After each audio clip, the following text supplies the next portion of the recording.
April మొదటి వారంలోనే ఎండలు దంచి కొడుతున్నాయి. బాలుడి ప్రతాపానికి ఇంట్లో నుంచి బయటికి రావడానికి నగర ప్రజలు బెంబెలెత్తిపోతున్నారు. బయట మనం చూసుకున్నట్టయితే మాత్రం వడగాల్పులు, వడదెబ్బలు కూడా అనేక మందికి తగులుతున్నాయి. సో చిన్న చిన్న టిప్స్ పాటిస్తే ఈ యొక్క ఎండ నుంచి మనం కాస్త ఉపశమనం మనకి పొందుతుందని డాక్టర్లు కూడా చెప్పడం జరుగుతుంది. సో అలాంటి టిప్స్ ఏంటి? అలా ఎలాంటి జాగ్రత్తలు తీసుకుంటే ఈ యొక్క ఎండని మనం జయించొచ్చు అనేది మనతో మాట్లాడడానికి డాక్టర్ రామ్ కుమార్ గారు అయితే మనతో ఉన్నారు. ఆయనతో మాట్లాడదాం. సార్ చెప్పండి సార్. ఏప్రిల్ మొదటి వారంలోనే ఎండలు చాలా ఎక్కువగా వస్తున్నాయి సార్. ఈ యొక్క ఎండ నుంచి బయట రావాలంటేనే మనకి నగర ప్రజలు కాస్త అల్లడిపోతున్నారు. సో ఎలాంటి టిప్స్ తీసుకుంటే కాస్త ఉపశమనం లభిస్తుంది అంటారు సార్? సహజంగా రోజు రోజుకి ఏంటంటే ఎండల తీవ్రత భయంకరంగా పెరుగుతున్నాయి. సో దీనివల్ల ఏంటంటే అనేక పరిణామాలు ఎదుర్కొనవలసి వస్తుంది. ముఖ్యంగా ఏంటంటే ఎవరైతే ఎల్డర్లీ పీపుల్ ఉన్నారో, ఏజ్ ఫ్యాక్టరీ పెద్ద వయసులో పెద్దవారు, అలానే స్కూల్ పిల్లలకు కానీ చిన్నపిల్లలకు కానీ ఏంటంటే ఎండ తీవ్రత తాలూకా ప్రభావం ఎక్కువగా కనిపించడానికి అవకాశం ఉంది, అంటే యంగర్ జనరేషన్తో కంపేర్ చేసుకుంటే. సో అటువంటిప్పుడు మేము ఇచ్చే గైడ్లైన్స్ ఏంటంటే ఎవరైతే బయటికి వెళ్తున్నారో అవకాశం ఉన్నంత వరకు కూడా ఉదయం 7:30 నుంచి మధ్యాహ్నం ఈవినింగ్ 5 o'clock వరకు అవకాశం ఉన్నంత వరకు బయటికి వెళ్ళకండి. ఒకవేళ తప్పని పొజిషన్లో తప్పని పరిస్థితుల్లో వెళ్ళాల్సి వస్తే కంపల్సరీగా అవకాశం ఉన్నంత వరకు లైట్ కలర్ డ్రెస్సెస్ వేసుకుంటూ ఉండండి. అలానే మీరు బయటకు వెళ్తున్నప్పుడు ఏంటంటే ఈ ఎండని తట్టుకోవడానికి అంబ్రెల్లాస్ కానీ లేదంటే క్యాప్లు కానీ ఇటువంటి ఏదైనా వేసుకోండి. తర్వాత ఏంటంటే మన బాడీ హైడ్రేట్ చేయండి. డిహైడ్రేట్ అయిపోతుంది. ఎండల తీవ్రత బాగా పెరిగిపోవడం వల్ల ఏంటంటే ఒంట్లో sodium levels, potassium levels, electrolytes imbalancement వస్తుంది.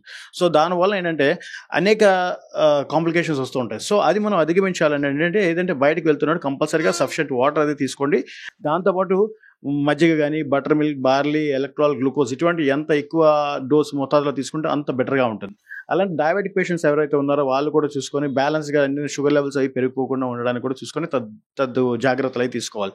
సో ఎవరైతే ఈ హీట్ స్ట్రోక్స్కి బారిన పడుతున్నారో సో వాళ్ళు ముఖ్యంగా ఏంటంటే ఎప్పుడైనా మీ యొక్క పేషెంట్స్ తాలూకా ప్రవర్తన ఏదైనా మార్పు వచ్చింది అనుకోండి, లైక్ ఆల్టర్డ్ సెన్సోరియం లాగా అంటే పరాకు మాట్లాడుతుండడం, ఇర్రెలవెంట్ టాక్స్ అంటే ఒకదానికి సంబంధం లేకుండా మాట్లాడడం, లేదంటే ఎక్స్ట్రీమ్ వీక్నెస్ ఇటువంటివి ఏదైనా అయితే కంపల్సరీగా మీ డాక్టర్ గారి దగ్గరికి వెళ్ళి తగు పరీక్షలు అవి చేయించుకోండి. అంటే ముఖ్యంగా ఇప్పుడు వస్తున్న కేసెస్ ఎక్కువ ఏంటంటే డిహైడ్రేషన్ వస్తుంది. అంటే ఏంటంటే బాడీలో ఉన్న సోడియం లెవెల్స్ అవి కొన్ని రకాల ఉప్పు శాతం ఖనిజాలు లోపల బ్లడ్లో తగ్గిపోతుంది. సో అటువంటిప్పుడు అయితే ఏమవుతుందంటే ఏ సోడియం లెవెల్స్ ఏమైనా డ్రాప్ అయినాయా, పొటాషియం లెవెల్స్ డ్రాప్ అయ్యా చూసుకొని దానికి ఏదైతే ట్రీట్మెంట్ ఉందో అది ఇచ్చుకుంటూ ఉంటాం. సో ఇటువంటి సిచ్యువేషన్స్లో ఏంటంటే ఈ ఎలక్ట్రోలైట్స్ ఇంబ్యాలెన్స్ జరగడం వల్ల ఫ్యూచర్ కాంప్లికేషన్స్ చాలా వస్తూ ఉంటాయండి. సో దీనివల్ల ఏంటంటే కిడ్నీ ఫెయిల్యూర్ రావడానికి అవకాశం, అక్యూట్ కిడ్నీ ఇన్ఫెక్షన్స్ అవి డెవలప్ అవుతూ ఉంటాయి. అలానే హార్ట్ రిలేటెడ్ డిసీజ్ రావడానికి అవకాశం ఉంటుంది. వీటితో పాటు మతిమరుపు, పరాకు ఇటువంటివి రావడానికి అవకాశం. సో అందుకని ఏంటంటే ఇనీషియల్ స్టేజ్లోనే ఏదైనా ప్రాబ్లం వస్తే దాన్ని ఏమైనా రెక్టిఫై చేసుకోగలిగితే కంపల్సరీగా ఫ్యూచర్లో ఏంటి లాంగ్ రన్లోకి ఒకసారి కాంప్లికేషన్స్ అవి రాకుండా ఉండడానికి అవకాశం. ఈ సమ్మర్లో కాస్త బయటికి వెళ్ళి వర్క్ చేసిన తర్వాత దాహం అనిపిస్తే అందరూ కూడా కూల్ డ్రింక్స్ కానీ అలాంటివి తాగడం మొదలు చేస్తుంటారు. సో ఇలాంటి సమ్మర్లో అలాంటి కూల్ డ్రింక్స్ తాగితే ఏమైనా ఉపశమనం లభిస్తుంది అంటారా సార్? సహజంగా ఇప్పుడు చూస్తుంటే రోడ్ల పైన ఎక్కడ పడితే అక్కడ చిన్న చిన్న షెడ్స్ అవి వేసేసి ఈ సర్వీస్ అని చెప్పేసి ఈ పొలిటీషియన్సే కానీ లేదంటే లోకల్ పబ్లిక్ ఏంటంటే ఏదో సేవ చేద్దామనే ఉద్దేశం ఏదంటే వాటర్ ఇవి పెడుతూ ఉన్నారు. కాకపోతే వాళ్ళు ఎంతవరకు స్టాండర్డ్స్ మెయింటైన్ చేస్తున్నారు, ఎంతవరకు హైజీన్ అన్నది మెయింటైన్ చేస్తున్నారు అన్నది కూడా ఇక్కడ ప్రధానంగా మనం చూసుకుంటూ ఉండాలి. ఎందుకంటే వాళ్ళు చూస్తుంటే డిస్పోజబుల్ గ్లాసెస్ అవి పెడుతున్నారు, గ్లాసెస్ అవి రీసైకిల్ అవే కంటిన్యూస్గా వాడుతున్నారు. తర్వాత ఏంటంటే చేతులే కూడా చూస్తున్నాను. సో అవే మగ్గులతో మిక్స్ చేస్తున్నారు. ఈ తర్వాత ఐస్ కూడా ఏంటంటే ఏవేవో ఐస్లో మిక్స్ చేస్తున్నారు.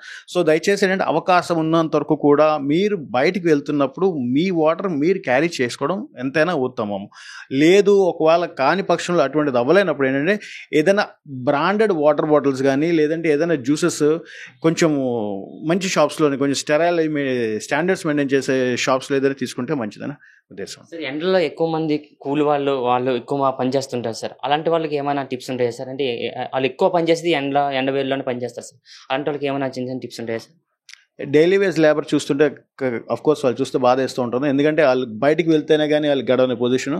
సో అటువంటి వాళ్ళకి మేము ఇచ్చే అడ్వైజ్ ఏంటంటే వాళ్ళు ఈ జ్యూసెస్ అవి తాగలేరు కాబట్టి అవకాశం ఉన్నందుకు మీరు బయటకు వెళ్తున్నాడు మీతో పాటు మజ్జిగ లేదంటే బార్లీ లేదు అనుకుంటే వాటర్ అందులోనే సాల్ట్ కొంచెం షుగర్ కలుపుకొని తీసుకుని వెళ్ళినా కూడా ఈ డిహైడ్రేట్ అవ్వకుండా ఉండడానికి మనకు అవకాశం ఉంటుంది. సార్ ఎండలో తిరిగే వాళ్ళకి సన్ స్ట్రోక్ వస్తుంది సార్. అలాంటి వాళ్ళకి ఎలాంటి జాగ్రత్తలు తీసుకుంటే బాగుంటుంది? అంటే వాళ్ళకి వడదెబ్బ తగిలిన తర్వాత వాళ్ళకి ప్రాథమికంగా ఎలాంటి చికిత్సలు చేయాలంటారు సార్?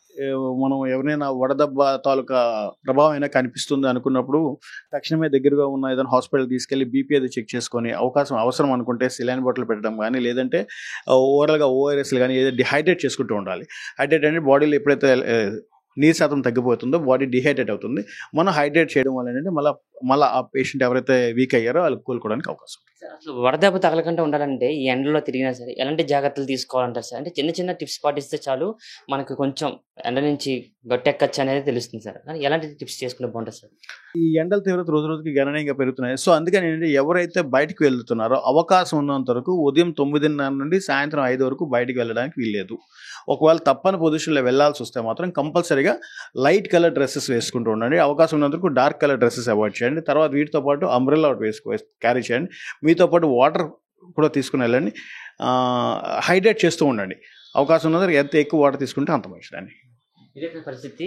మనం తీసుకున్న చిన్న చిన్న జాగ్రత్తలు ఇప్పుడు డాక్టర్ గారు చెప్తున్నారు. అలాంటి చిన్న చిన్న జాగ్రత్తలు తీసుకుంటే మాత్రం ఈ యొక్క ఎండ నుంచి కాస్త ఉపశమనం మనకు లభిస్తుంది. సో ఎవరు కూడా మార్నింగ్ 7:30 నుంచి ఈవినింగ్ 4:30 వరకు అందరూ కూడా తగినంత అయితే మాత్రం వాళ్ళ ఇంట్లోనే ఉండాలి. బయటకు అయితే రాకూడదు. అత్యవసర పరిస్థితుల్లో బయటకు వస్తే మాత్రం మేము చెప్పిన జాగ్రత్తలు తీసుకుంటే కాస్త ఎండ నుంచి ఉపశమనం లభిస్తుందని అయితే మాత్రం డాక్టర్ గారు అయితే చెప్పడం జరుగుతుంది. కెమెరా పర్సన్ ముఖేష్తో ప్రశాంత్, సుమన్ టీవీ, వైజాగ్.